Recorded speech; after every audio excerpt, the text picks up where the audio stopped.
मूसा अलैहिस्सलाम के पास भी मलकुल मौत गए थे रूह निकालने। गए, सलाम किया। मूसा अलैहिस्सलाम ने जवाब दिया, कहा कैसे आना हुआ? कहा आपकी रूह निकालने आया हूँ। मूसा अलैहिस्सलाम कहते अभी दीन का तमाम काम बाकी है और तू रूह निकालने आ गया। खींच के एक तमाचा मारा मलकुल मौत को तो उसकी आंख बाहर आ गई। वापस हुआ बारगाह मौला में, अर्ज करते हैं फरिश्ते के अल्लाह किस जलाली के पास भेज दिया था? उसने तो तमाचा मारा, मेरी आंखें निकल आई। कहते अभी दीन का काम बाकी है। मूसा अलैहिस्सलाम ने जब ये उसके साथ सलूक किया तो अल्लाह ताला ने मलकुल मौत से कहा, जाओ मेरे पैगंबर मूसा से कह दो कि अभी अगर मरना नहीं चाहते हैं, जीना चाहते हैं, तो किसी बैल के पीठ पर हाथ रख दे। जितने बाल उनके हाथों के नीचे पड़ जाएंगे उतने साल की उम्र उनकी बढ़ा दी जाएगी। आए जी, फिर वो मौत के फरिश्ते मूसा अलैहिस्सलाम के पास आए। अब की आए तो इतनी डराता है, पहली दफा मारे गए रहे तो अब की धीरे धीरे आए। जैसे आए वैसे मूसा अलैहिस्सलाम फरमाते फिर आ गया तू? काहे मूसा पैगंबर, अल्लाह ने मुझे भेजा है कि जाके मूसा से कह दो अगर अभी मरना नहीं चाहते हैं तो बैल के पीठ पर हाथ रख दें, जितने बाल पड़ जाएंगे उतने साल की उम्र उनकी बढ़ा दी जाएगी। गुरगुट्टक आदमी हो तो हाथ का पूरी पिठेवा सोहरा हो कि कितने बार आ जाए। बोलो, बैल तो आप लोग जानते ही हैं। आज तो बैल पहचानने में कोई दिक्कत नहीं, जगह जगह सांड टहरत है। लेकिन कुछ इंसानों में यह बैल होते, हमरे तुमरे में यह भी बैल होते हैं कुछ। फिर बितनी दरगाह पे मदरसा है, मौलाना अली हसन फारूकी अलैहिर्रहमा वहाँ के मोहतमिम थे। एक दिन पान खाए बाहर टहल रहे थे, थूकने की ज़रूरत आई तो मदरसे के एक बच्चे से कहा, बेटा कमरे में उगलदान रखा, उठा लो। वो देहात के लड़का उगलदान कहा जाने, आप लोग जाना तो उगलदान नन पारक दारे रहा तो ऐसे कहते जाना तो जी मैं थुक्का जाते गोल गोल। कहीं बेटा कमरा में उगलदान रखा, उठा ला। देहात के लड़का उगलदान जानन नहीं रहा है, गवा पूरा कमरा ढूंढ के चला। कहे हजरत तुम्हारा उगलदान नहीं है। कहीं बेटा उसी में रखा, जाके देखो तो। दोबारा फिर गवा, फिर ढूंढिस, फिर आवा, कहते हजरत तुम्हारा नहीं है। तो हजरत लेके गए, कहीं देख वत दे रखा है वो। जब गवा का उठाए देखे तो कहते हजरत इमा कोनो सार थुक्की से, हजरत इमा कोनो सार थुक मारी से। तो हजरत कहते हैं बैल कहीं कहीं उठा ला हिला। इंसानों में भी बैल होते हैं, कहा कुछ समझिए कुछ। मूसा अलैहिस्सलाम ने जब सुना तो मलकुल मौत से कहते हैं कि उतने साल की उम्र बढ़ा दी जाएगी, उतने साल पूरे हो जाएंगे तब। तो कहा फिर मैं आऊँगा आपकी रूह निकालने। तो मूसा अलैहिस्सलाम फरमाते हैं जैसे कल मरना वैसे आज मरना, रूह निकाल ले। पैगंबर की रूह मलकुल मौत ने निकाल लिया, मूसा अलैहिस्सलाम का विसाल हो गया। ऐ लोगों, मरना है तो जब मरना है तो हमें मरने की तैयारी करनी चाहिए, हर वक्त उसकी तैयारी होनी चाहिए। दूसरी बात यह है कि अंबिया का दर्जा कितना बुलंद है। आए तो मलकुल मौत सलाम कर रहे हैं। अच्छा, हमरे तुमरे यहाँ मलकुल मौत आवत हैं तो पूछत हैं कोई से, बप्पा बीमार है, खटिया परे हैं, लड़का बैठे बातियात है, अब्बा ये बात अब्बा वो बात, अत्ते में बप्पा सट्टे से गायब। कहीं नहाए होते बप्पा गए गए, बप्पा को आवा को लेगा कुछ पता नहीं। किधर से आए मलकुल मौत, किधर से लेके चले गए।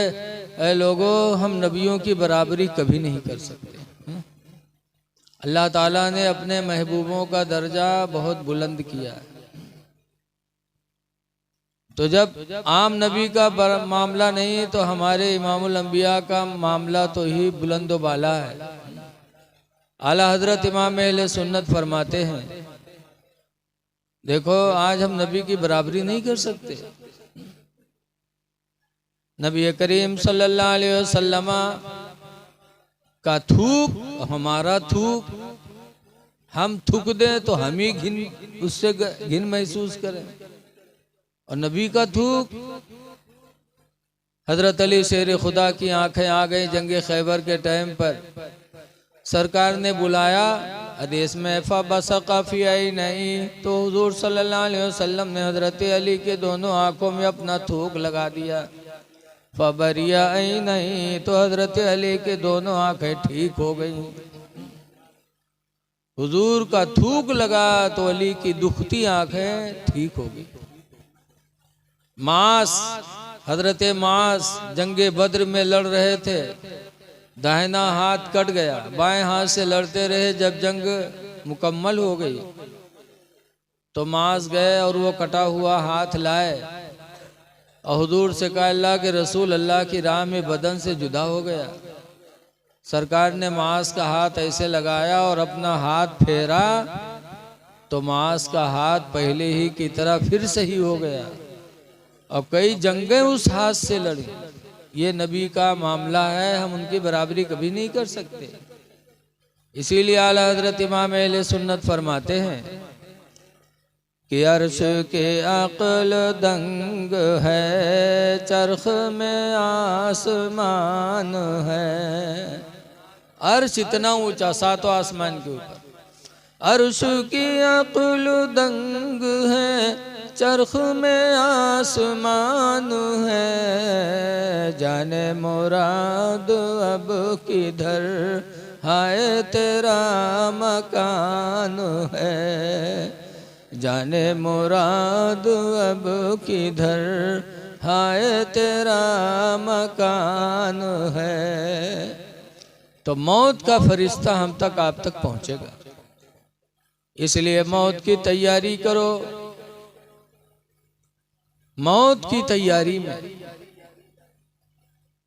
हमें क्या करना है? नबी करीम सल्लल्लाहु अलैहि वसल्लम जब मदीने मुनव्वरा गए, मक्का में पैदा हुए, 53 साल मक्का में गुजारा। जब लोगों ने रहना दूभर कर दिया तो हुजूर ने मक्का छोड़ा, मदीना गए। और मदीने में जाने के बाद मेरे नबी ने जो तकरीर की, वो सबसे पहले 3 बातें मेरे नबी ने मदीने में बताई थी। सबसे पहली तकरीर जो मेरे नबी के मदीने में हुई वो यही हुई। हुजूर ने इरशाद फरमाया, या अय्युहन्नास इफ़शौ सलाम बैनकुम, ऐ लोगो तुम आपस में मिला करो तो सलाम कर लिया करो। आपस में मिलो तो सलाम करो। सलाम दुआ भी है। जब हम किसी से कहते हैं अस्सलामु अलैकुम तो इसका मतलब है तुम सलामत रहो। लेकिन आज हम ये दुआ दूसरों को देते हैं, अपने भाई को नहीं देते, अपने लड़के को नहीं देते। हम लड़के से सलाम नहीं करते, भाई से नहीं करते, माँ बाप से नहीं करते। हमारी तुम्हारी दुआ के सबसे ज्यादा मुस्तहिक हैं घर वाले। घर वालों से भी सलाम करो, सलाम दुआ है। ये दूसरों का तरीका है। मिलिए तो कहीं है गुड मॉर्निंग। अब गुड मॉर्निंग मतलब तुम्हारी सुबह अच्छी हो और रात भर लतियाए जाओ, सुबह अच्छी हो जाए बस। ऐसे सलाम कहें गुड नाइट, तो गुड नाइट माने तुम्हारी रात अच्छी हो और दिन भर क्या किए जाओ, तुम्हारा दिन कैसा हो। लेकिन ऐ मुसलमानों, अपने नबी के एहसान पर कुर्बान जाओ। नबी के वसीले से हमको तुमको ऐसा सलाम का लफ्ज मिला कि अस्सलामु अलैकुम, तुम सलामत रहो, तुम सलामत रहो। दिन हो तब भी, रात हो तब भी, सुबह हो तब भी, शाम हो तब भी सलाम किया करो। दुआ भी है और सलाम से मोहब्बत भी पैदा होती है।